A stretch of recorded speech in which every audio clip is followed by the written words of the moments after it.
لبيك اللهم لبيك لبيك لا شريك আসেন আমার ঘরের ছেলে মেয়েরা বাপেরা, এ মুজাদ্দিদ জামান এলাকা মানুষেরা বাবারা, দুনিয়া দুদিন আখিরাতের কথা চিন্তা করে। আল্লাহ পাক আমাদেরকে কতটা ভালোবাসেন। বান্দা তোরা দুনিয়া জমিনে অন্যায় করবি, ভুল করবি, পাপ করবি, ওরে আমার বান্দারে দুনিয়ার রাজা মহারাজারা দুনিয়ার আসামিদের ঘরে খুঁজে খুঁজে বেড়ায় শাস্তি দিবার জন্যে। আর আমি আল্লাহ প্রতিটা রাত্রির তাহাজ্জুদের রক্তে শুভেচ্ছা থেকে আগে তাহাজ্জুদের রক্তে আমল করে প্রথম আসমানে নেমে এসে বলি, কোথায় আসামিরা, কোথায় আসামিরা?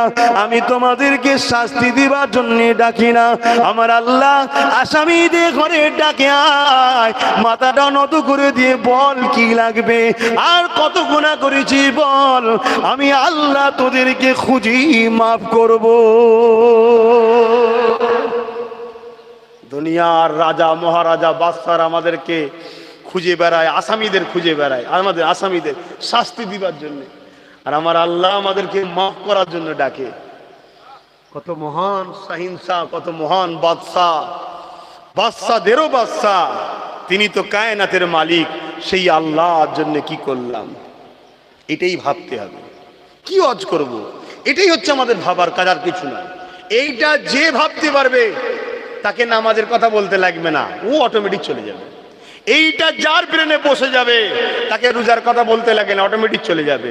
এইটা যার মাথায় ভেবে যাবে সে দুনিয়া সমস্ত বুড়াই ছেড়ে দেবে, সে পা ফেলার আগে ভাববে এতে আমার আল্লাহ খুশি না বেজার, মাকে ভালোবাসার আগে ভাববে আল্লাহ খুশি না বেজার, স্ত্রীকে ভালোবাসার আগে ভাববে আল্লাহ খুশি না বেজার, গান শোনার আগে ভাববে এ কাজ করলে আল্লাহ খুশি না বেজার, যেটাই খুশি সেটা করবে, যেটা খুশি না সেটা ছেড়ে দেবে।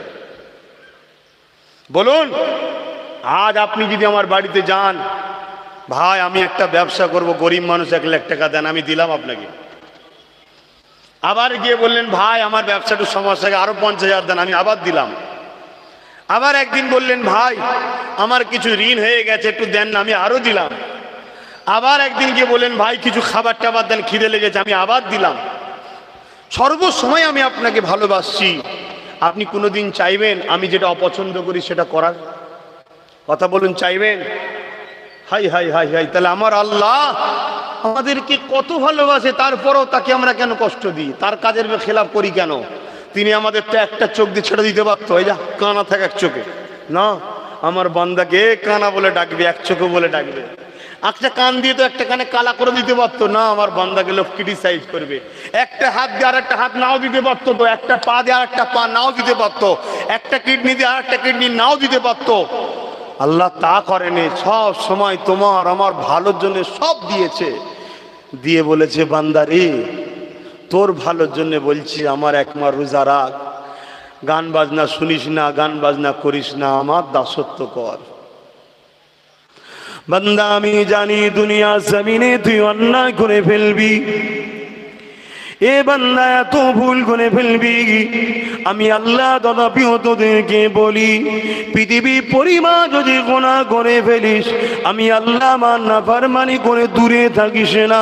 তোর সময় হলো, যখনই তোর মাথায় চিন্তা আসবে ভুল করেছি, সঙ্গে সঙ্গে দেরি করবি না, তওবা করে নে, মাথাটা নত করে দে, আমি আল্লাহ তোকে সবার চোখের আড়ালে তোর গুনাহ যেমন চেপে রেখেছি আমি মাফ করে দেবো, আমি আল্লাহ তোকে বেগুনাহ বানিয়ে দেব। তবে বলতে লজ্জা নেই, কয়েকটা গুনাহ কিন্তু মাফ হবে না, যতই আপনি কেঁদে কোকিয়ে মরে যান।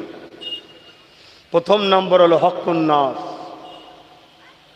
ছেলে বাপ মার উপরে জুলুম করেছে। কি বাপ মা ছেলে এক ছেলেকে ফাঁকি মেরেছে, শুনছেন না? বা পাড়া প্রতিবেশীর হক, স্বামী স্ত্রীর হক, এই যে হক, এই হক যদি কারো মেরেছেন, নির্দোষ আব্বাস সিদ্দিকী কোন একটা নির্দোষ লোককে গালিগালাজ করেছে, জুলুম করেছে, আমারও আল্লাহ মাফ করবেন, আল্লাহ মাফ করে দিন। কথা বুঝে আসছে? এই সব থেকে আল্লাহ আমাদের হিফাজত। একটা দ্বিতীয় নম্বর, লাইলাতুল কদরে মানুষকে আল্লাহ বেগুনাহ বানিয়ে দেয়, এমনও রায়াত আছে, কিন্তু ওই মানুষটাকে আল্লাহ মাফ করবে না যে বাপ মাকে কষ্ট দেয়। শুনছেন তো যুবকরা? কিন্তু আজ তো বাপ মার অত্যাচার অহরহ চলছে। বাপ মার অত্যাচার হচ্ছে না, হয়নি, অহরহ চলছে, এটা ফ্যাশন হয়ে গেছে। বাপের গায়ে হাত তোলা, বাপকে মারা একটা স্টাইল হয়ে গেছে। বিশেষ করে তো কি বলবো, আর বড় লোকদের মধ্যে বেশি ঘটছে, তবুও গরিবদের মধ্যে কম। আহারে, যে বাপ আর যে মাটা 4 জন 5 জন 6 জন 7 জনের সংসার টানলো গরিবী হালে, আর আমরা এতজনে মিলে 2 জনকে টানতে পারছি না। কেন? শয়তান ছাড়া আর কিছু নয়। আমার অসুবিধা হচ্ছে আপনাদের, এইটা আল্লাহ মাফ করবে না। আর একটা শুনে রেখে দেন, যেটা আমাদের সমাজ এখন ভরে যাচ্ছে, মদ যে খায়, মদ যে ব্যবসা করে, মদের যে হিসাব করে, মদ ব্যবসা যে সাহায্য করে, কোনো দিক দিয়ে আল্লাহ তাকে মাফ করবে না। মদ এত খারাপ জিনিস। আজকে এই মদের জন্য আমরা ধ্বংস হয়ে যাচ্ছি, ভালো মন্দ বুঝতে পারছি না, নেশা। আল্লাহ আমাদেরকে সমস্ত পাপ থেকে হেফাজত করেন, বলুন আমিন। এ নওজওয়ান তরুণেরা, এ মানবী বাগে প্রেমিকেরা, এই দুনিয়া দুদিনে, দুনিয়ার পরে আখিরাতকে ভুলে যাবেন না। কেননা আল্লাহ পাক বড় মহব্বত করে, ভালোবাসে, প্যার করে। তাই তো আল্লাহ পাক আমাদের জন্য এই কদরের রাত একটা দিয়েছে। তাই তো আল্লাহ পাক আমাদের জন্য নিসফুস শাবান একটা দিয়েছে। ঠিক ওই রকম আল্লাহ পাক নিয়ামত ওয়ালা রাত করেছে ঈদের রাতটাকে, যেটা চাঁদ রাত বলে। কিন্তু আমরা সব তো হই হই করে কাটিয়ে দিই। চাঁদ রাত তো একটা নিয়ামতের রাত। এইভাবে ইসলাম ধর্মে বিশেষ বিশেষ কিছু রাত আছে। ওই রাত গুলোকে আল্লাহ বড় নিয়ামত ওয়ালা রাত করেছে। ওই রাত গুলোতে আল্লাহর বান্দেগি করে, কিয়ামে দাঁড়িয়ে কোরআন তেলাওয়াত করে, রুকু সিজদা দিয়ে আল্লাহ পাকের কাছে কাঁদতে হয়। এ যুবকেরা, তরুণেরা, বাপেরা, দুনিয়া জীবনে চলতে গিয়ে অনেক গুনাহ হয়ে যায়। এই বিশেষ বিশেষ রাত গুলো আল্লাহর কাছে কেঁদে কেঁদে কাটান এবং আল্লাহ পাককে বলে, ও রব্বি আল্লাহ, দুনিয়ার লোভ লালসায় জড়িয়ে গিয়ে, দুনিয়ার পেরেশানিতে জড়িয়ে গিয়ে, দুনিয়ার কাজ কামের মধ্যে জড়িয়ে গিয়ে আপনার দাসত্ব করে উঠতে পারছি না। আল্লাহ পাক, আপনি আমাকে তৌফিক দেন, আপনার দাসত্ব যেন করতে পারি। আল্লাহ, আপনি আমাকে তৌফিক দেন, আপনাকে যেন ভয় ডর করতে পারি। এ যুবকের, আল্লাহকে ভয় করো, কারণ আল্লাহকে যারা ভয় করে, ওয়ালিমান খাফা মাকাম রাব্বিহি জান্নাতান, সূরা রহমানে আল্লাহ জানিয়ে দিচ্ছে, যদি কেউ আমাকে ভয় করে, আমি আল্লাহ তাকে একটা নয় 2টো জান্নাতের মালিক বানাবো।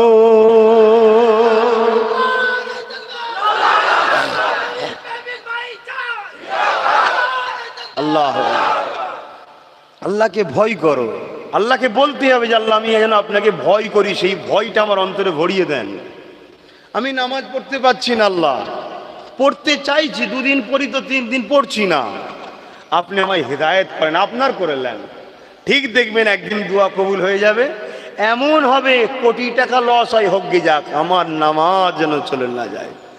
সবাই তখন বলবে, ছেলেটার কি হলো রে? কিছুই হয়নি, আল্লাহ ওকে প্রেম করে নিয়েছে। জোরে বলুন সুবহানাল্লাহ। আল্লাহর প্রেম ছাড়া কিছুই হয়নি। আল্লাহ যতক্ষণ না আপনাকে পছন্দ করবে, আপনিই বা কি করবেন? এজন্য বলতে হবে তো মালিককে, আল্লাহ আপনি আমাকে দেন। অনেকে মনে করে যে আমি তো বেশ ভালোই আছি, আমার রোগ নেই, বিমান নেই, খাবার অভাব নেই, গাড়ি বাড়ি সব তো রয়েছে, আমার অসুবিধে কোথায় হচ্ছে?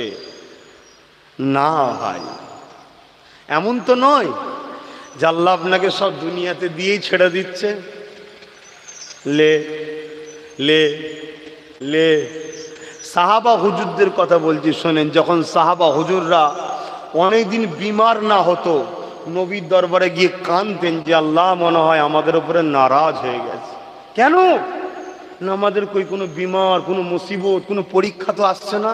কেন? আল্লাহ বলেছে, আমি মোমেনদের উপরে সর্বসময় তুফান যেমন বয়ে যায়, ওই রকম বইয়ে যাব, এমন জায়গায় ওকে নিয়ে যাব যাতে ও যদি চলন্ত আগুনের উপরে বসে থাকলো যেন আমার প্রেমে দিওয়ানা থাকে। জোরে বলুন সুবহানাল্লাহ। আমি আমার আশিকদের ঘরে এইরকম তৈরি করে নেবো। তাহাজ এতদিন হয়ে গেল, আমাদের কোনো মুসিবত, কোনো বিমার, কোনো অভাব কিছুই আসে না তো হুজুর, আমরা মনে হয় আল্লাহ নারাজ হয়ে গেছে। আর আমাদের যদি একটু বিমার হয়, কি বলি, ও আল্লাহ, যত জ্বালা যন্ত্রণা আমার উপরে, কি বলে ফেলি না। আহারে, আল্লাহ হয়তো ভালোবাসে তাই তোমাকে পছন্দ করে বিমার দিয়েছে, হয়তো ভালোবাসে। বিমার মুমিনের হওয়া, যদি আল্লাহর ওলি হয় জানতে হবে তার মাকাম বাড়ছে, জোরে বলুন সুবহানাল্লাহ। বিমারটা যদি গুনাহগার হচ্ছে ঈমানদারের হয়, জানবে তার গুনাহকে আল্লাহ মাফ করছে, জোরে বলুন সুবহানাল্লাহ। এই বিমার যদি আল্লাহ বিরোধীদের হয়, তাহলে জানবে তার জন্য গজব হচ্ছে। কথা কিছু বুঝে আসছে? বাপেরা, নওজওয়ানেরা, অনেক সময় আবার আমরা নিজেদের ক্ষতি করি। আল্লাহ পাক হয়তো সুস্থ শরীর দিয়েছে, এই সুস্থ শরীরটা হলো একটা নিয়ামত। কেননা মুসা আলাইহিস সালাম আল্লাহকে একদিন জিজ্ঞাসা করেছিলেন, ও রব্বি আল্লাহ পাক, আমি যদি আল্লাহ হতাম, আপনি যদি মুসা হতেন, আপনি আমার কাছে কি দোয়া চাইতেন? আমার আল্লাহ বলেছিলেন, মুসা তুমি যদি মালিক হতে, আমি যদি মুসা হতাম, অবশ্যই আমি তোমার কাছে সুস্থ শরীরের জন্য দোয়া চাইতাম। সুস্থ শরীরটা কত নিয়ামত, এ যুবক তুমি এখন বুঝতে পারোনি গো। এই সুস্থ শরীরটা আল্লাহ নিয়ামত দিয়েছে, কিন্তু একদিন দেখবে এই সুস্থ শরীর তোমাকে কাঁদাচ্ছে। এই জন্যে কাঁদাচ্ছে, নিয়ামতটা আল্লাহ দিয়েছিল, এই জন্যে দিয়েছিল বান্দা আমার রাস্তায় খরচ করবে।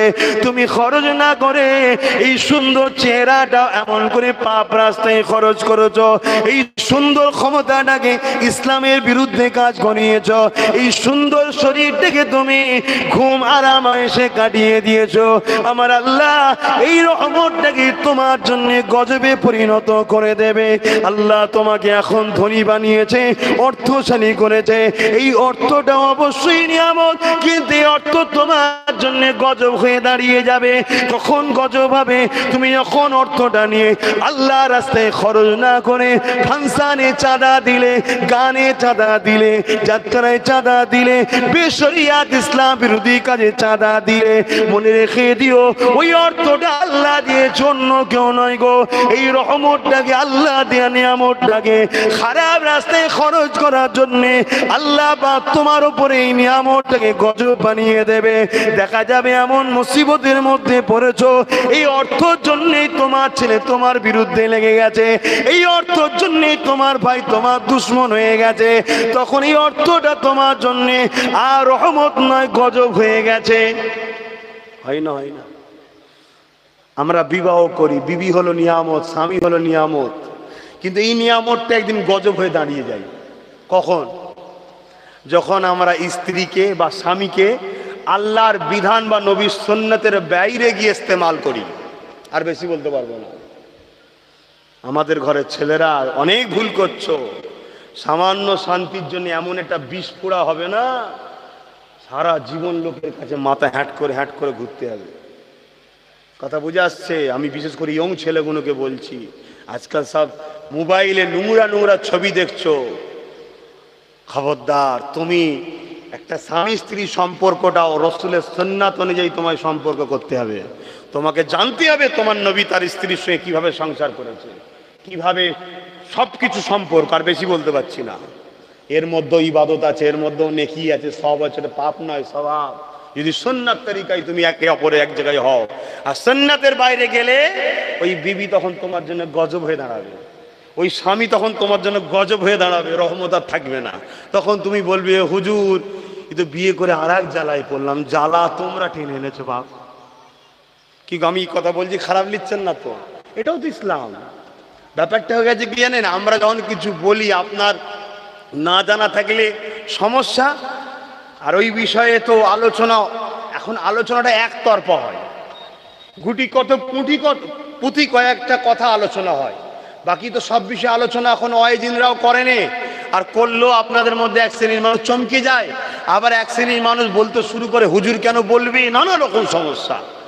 আরে কোরআন সুন্নাহ যা আছে সব শিখতে হবে। কেন? উদখুলু ফিস সিলমি কাফা, তোমাকে ইসলামে পরিপূর্ণভাবে ঢুকতে হবে। তো আর্ধেক বাইরে আর্ধেক ভেতরে হিজড়ে টাইপের হয়ে গেল। মাফ করবেন ভাষাটা খারাপ হলো, হাকিকাতে আছে না নাই? না পুরুষ না মহিলা, ওরকম হলে হবে? যে কোনো একটা সাইড তোমাকে হতে হবে। তুমি ইসলাম মানো, পুরো তোমাকে জানতে হবে। এবারে চেষ্টা করেছো, সবটা করে উঠতে পারোনি, সেটা আলাদা কথা। তো তোমার ধর্ম সম্বন্ধে তোমাকে তো বিশ্বাস রাখতে হবে, জানতে হবে। তো না জানা থাকলে আব্বাস সিদ্দিকী কোনোদিন কিছু বললে তখন তোমরা আবার পিছনে লেগে যাবে। তোমরা আমার পিছনে তো লাগছো না, তোমরা আমার পিছনে লেগে মূলত কোরআনের বিরুদ্ধে চলে যাচ্ছ। আর কোরআনের বিরুদ্ধে চলে যে কাফের হয়ে যাচ্ছে, হুঁশি না। আর আম মানুষকে কি দোষ দেবো? বড় দুঃখ, আজ অনেক আলে মুফতি পীর সাহেব পীরজাদা এমন ভাবে কিছু কিছু জিনিসের বিরোধী করছে, কোরআনের বিরোধী হয়ে যে কাফের হয়ে যাচ্ছে, কি আল্লাহ ভালো জানে। আল্লাহ মাফ করুক। হ্যাঁ বা বুঝে বুঝে কথা বলা দরকার, বুঝে বুঝে কথা বলা দরকার। আরে মুসলমান ঘরের ছেলে মেয়েরা, তরুণেরা, আজ নিজের ধর্ম সম্বন্ধে জানো না বলে তাই তো আজকে যাকাত কাকে দিতে হয় সেটাই বোঝো না। যাকাত আজকে মুসলমান ঘরে কাকে দেয়? এক তো দেয়নি, দিয়া বন্ধ করে দিয়েছে। তারপরে যদি গুটি কতক দেবে, আমার অজে অসুবিধা হচ্ছে না এই বিষয়গুলো। হ্যাঁ কি উকিল সাহেব, ঠিক হচ্ছে তো নাকি?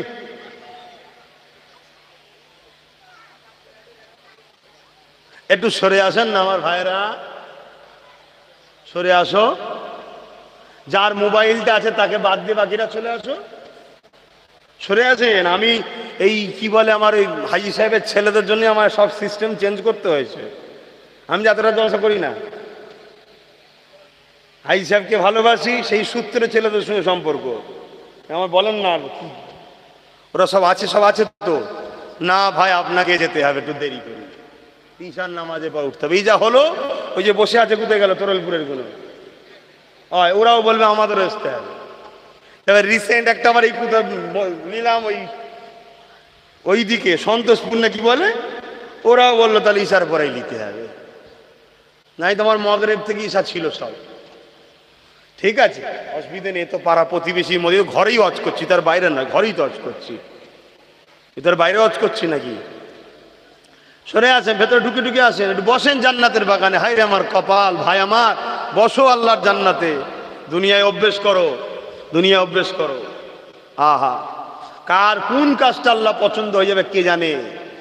ধুলোওয়ালা চট, ছিঁড়া নোংরা ময়লা, সাদা কাপড় নিয়ে বসে, ওই যে লয়ার সাহেব ভিআইপি, উকিল মানে ভিআইপি। তো আবার কোর্টে আমি গেলে স্যার স্যার করতে হবে, স্যার আমারটা কি হবে, স্যার আমারটা কি হবে। চটে বসে আছে ছেলে পুলে নিয়ে, কেন কেন? আল্লাহকে খুশি করার জন্য। জোরে বলুন সুবহানাল্লাহ। এই যে হাফেজ সাহেব, তাই তো নাকি? আর ওই যে রয়েছে আরো মৌলানা হাজি সাহেবরা রয়েছেন, নামাজিরা রয়েছে। আল্লাহ খুশি হয় এখানে বসলে, আল্লাহ খুশি করার জন্য চট তো, ঠিক না বেটি? এটাই তো ইমান, এটাই ইমান। আরব খরব টাকার মালিক। আমি যে কোনো একটা জায়গায় গিয়েছিলাম, আরব তীর্থস্থান ঝাঁট দিচ্ছে,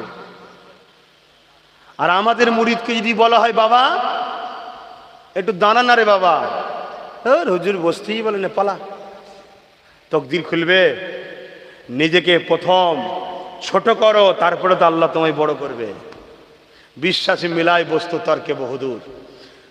আমি নিজের চোখে দেখে এসেছি, আমি অবাক হয়ে গেছি।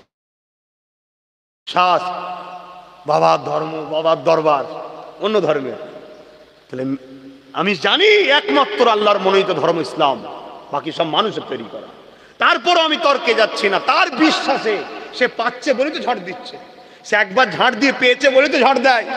তোমার ফুরফুরা শরীফে এই কি বলে চাচুয়া তরলপুর, এটা কি দূরে নাকি? কিন্তু ফুরফুরা শরীফেই। এরপরও এই এলাকার লোকেরা, এই যে মুরব্বী মানুষটা, আজও দেখা হলে মোটরসাইকেল দাঁড় করিয়ে মোটরসাইকেলের সিটে বসে থাকে না, দু পায়ের উপরে ভর দিয়ে মোটরসাইকেলকে লুজ করে দিয়ে দাঁড়িয়ে কথা বলে। কেন? মজা পেয়েছে তাই, পীরের বাচ্চা, ঠিক না বেটি? তাহাজও তোমাদের মধ্যে যারা মজা পেয়েছে ফুরফুরার, এত কাছে হওয়ার পরও ফুরফুরা শরীফের জন্য আজও পাগল তারা। আছে না নাই? কেন? মজা পাই তাই। বাকিরা মজা পাচ্ছনি কেন? প্রশ্ন একটা। তাহলে কি আমাদের ভাড়ে কিছু নেই বলবে নাকি? যে আগেকার সব হুজুর ছিল মজাওয়ালা হুজুর, তাই মজা পেয়েছে, তোমাদের আছে কি? ভাবতে পারেন। আমি বেশি কিছু বলবো না, ইশারাই বলবো। সাগর কখনো শুকায় না। বলুন আলহামদুলিল্লাহ। সাগর কখনো শুকায় না। কিন্তু আগেকার সময়ে সাগর থেকে পানি হু হু করে আপনার নদীতে, আপনার খালে, আপনার পুকুরে আসতো। আজকাল আসেনি। আপনারা হলেন পুকুর, বুঝাবার জন্য বলছি, আসেনি। আপনি ভাবছেন সাগর শুকিয়ে গেছে, এ ভাবনাটা ঠিক না ভুল? জোরে বলুন। তাহলে আসেনি কেন? আগেকার সময় আসতে এখন আসে না কেন? আগেকার সময় সাগর আর পুকুরের বীজখানে যে সম্পর্ক, নালা, ড্রেন, খাল, যেটাই বলেন না কেন, ওই সম্পর্কটা ছিল ছন্দবিহীন, অন্ধ প্রেম বিশ্বাস। হুজুর বলেছো তো? এই হুজুর বলেছো তো? হ্যাঁ। আবু জেহেল বললে, আবু বকর তোমার মোহাম্মদ গো সাল্লাল্লাহু আলাইহি সাল্লাম, সে নাকি কোথায় গেছিল, আর সে আল্লাহ থেকে এসছে, এই গেছে, সাতব আসমান গেছে, এই হয়েছে, হ্যান হয়েছে। সিদ্দিক আকবর কি বলেছিল? নবী বলেছে? বলছে হ্যাঁ, এই নবী বলে থাকে বারহাক সত্য। জোরে বলুন সুবহানাল্লাহ। এটা তো ঈমান। আপনি বলবেন যে হুজুররা তো নবী নয়, কথা ঠিকই, হুজুররা নবী নয়, কিন্তু তোমরা তো সাহাবা নয়। হুজুররা হলো নবীদের উত্তরসূরি, তোমরা হলে সাহাবাদের উত্তরসূরি। জোরে বলুন সুবহানাল্লাহ। পড়ো। আমার পীর সাহেব না হলো মানুষটা বড় আলেম ছিলেন, আশরাফ আলী থানভী সাহেব, নাম শুনেছেন? বড় আলেম ছিলেন, আমার হুজুর নয়, আমার সিলসিলার নয়, কিন্তু তারপরেও মানুষটা বিরাট বড় একটা আলেম ছিলেন। তিনি কিতাবে লিখেছেন যে সাহাবারা যেভাবে নবীকে ফলো করেছিলেন, হাক্কানি ওলিদের ঘরে ওইভাবে মুরিদদের ফলো করা দরকার। ওই আদব, তাজিম, সম্মান থাকা দরকার, তবে তো তুমি ফয়েজ পাবে। কেন ভালোবাসবে? যে আমার মধ্যে কোরআন নেই, তার মধ্যে কোরআন আছে, এই জন্য ভালোবাসবো। আমার মধ্যে হাদিস নেই, তার মধ্যে হাদিস আছে, এই জন্য ভালোবাসবো। আরে আমি মুহাদ্দিস, আমি মুফাসসির, আমি আলেম। কি জন্য আলেম? কোরআন হাদিস আছে বলে তাই তোমাকে লোক সম্মান করে। এই কোরআন হাদিস থাকার জন্য সম্মান করে, তো নবীর খানদানের ছেলে তাকে কেন সম্মান করবে না? এটা তো থাকা দরকার, ঠিক না বেটি? তাহলে এই যে নদী, সাগর থেকে নদীতে আসা, খালে আসার যে মাধ্যম দিয়ে, যে ড্রেনের মাধ্যম দিয়ে পানি আসে, ওই ড্রেনে ময়লা পড়েছে। কিসের ময়লা? সন্দর ময়লা। কিসের ময়লা? ওই তো দেখলাম নলেজ সিটির মাঠে খালি মাথায় ইট বইছিল, ওটা আবার কিসের হুজুর? এই যে রোজ দেখা, ভালোবাসা কম না। এটুকু মনে রাখবেন, সাগর শুকাই নেই। যত দুনিয়ায় মোজেজা হয়েছে, সমস্ত মোজেজার উৎস হলো মোহাম্মদ রসুল। জোরে বলুন সুবহানাল্লাহ। অন্য অন্য নবীদেরও মোজেজাটা মোহাম্মদ রসুল থেকে, সাহাবাদের যা কিছু ঘটেছে মোহাম্মদ রসুল থেকে। যখন একটা মুজাদ্দিদ আসে, অন্য মুজাদ্দিদ আসার আগ পর্যন্ত যা কিছু ঘটে কারামত, ওটা হলো ওই মুজাদ্দিদের। জোরে বলুন সুবহানাল্লাহ। আব্বাস সিদ্দিকীর দ্বারাও ঘটলে আব্বাস সিদ্দিকীর নয়। দাদা হুজুর পীর কেবলার কাছে, আমি সব বলছি, খারাপ লিখছেন না তো? দাদা হুজুর পীর, হ্যাঁ খোকন ভাইকে টুপিটা আজকে পড়া কমসে কম, ওকে টুপিটা আজকে দে। কোথায় গেল? সরে গেল কেন? হ্যাঁ টুপি দাও, সব ভালোবাসা আছে বলেই বলছি। আজকে জলসা টুপি তো পড়তে হবে নাকি? অন্যদিন ব্যবসা ট্যাবসা করে, একটু খালি মাথায় থাকে, ঠিক আছে, তারপরও ব্যবসায় টুপি মাতলে অসুবিধে নেই। আজকে তো দিতেই হবে। কোথায় গেল সে? পালিয়েছে নাকি? না ভাই পালাওনি। শোনো, সব ভালোবাসা আছে বলেই বলছি। কি কথা বলছিলাম? হ্যাঁ, দাদা হুজুর পীর কেবলার কাছে একজন আলেম এসছে। আলেম আম মানুষ নয়, মুরিদ হতে। দীর্ঘদিন আছে, দীর্ঘদিন আছে, দীর্ঘদিন আছে, থাকার পরে একদিন চলে যাচ্ছে। দাদা হুজুর বলছেন, যাচ্ছ বাবা যাও, তবে কি উদ্দেশ্যে এসেছিল তো বললে না? বলছে হুজুর আপনার কাছে বায়াত হতে এসেছিলাম, তা আপনার কই কারামতি দেখতে পাইনি। শুনছেন? দাদা হুজুর পীর কেবলা হাত ধরেছেন, টাইটেল মাদ্রাসার নিয়ে দেখাচ্ছেন। বলছে নবীর সুন্নাত শিখবে, এখান থেকে নবীর দিন শিখবে, এই মাদ্রাসাটা পড়েছি। এটা কি কারামত নয়? আলেম তো সে, আমরা আম মানুষ নয়। আপনারা আম মানুষ কি ভাববেন? কারামত মানে আকাশে উড়বে, মায়ের পেটে হাত দিয়ে বলে দেবে, বইয়ের পেটে, কিস্তি মহিলার পেটে কি ছেলে আছে, বেগানা মেয়ের পেটে হাত দিয়ে হালাল না হারাম? পীর সাহেবের হাত, পীর সাহেবের হাত হালাল হবে না? এই বলবেন তো? অবশ্যই হারাম। নাচারের জন্য মহিলা ডাক্তার না থাকে, পুরুষ ডাক্তার যদি দেয়, নাচার সত্যিকারের দেখার ব্যাপার আছে, জায়েজ, কিন্তু তথাপিও চেষ্টা করবেন আপ্রাণ মহিলা ডাক্তার। সহজে চট করে পুলিশের কাছে চলে গেলেন হারাম। শুনছেন তো, পীর সাহেব দিল হারাম। শরিয়াতের জায়গায় পীর সাহেবের জন্য আলাদা নয় রে বাবা, বেগানা বেগানা। এই যে মাদ্রাসা করেছি বাবা, কারামত দেখতে পাওনি? পায়ে ধরে ফেলেছে, হুজুর আমার ভুল হয়ে গেছে, হুজুর আমার ভুল হয়ে গেছে।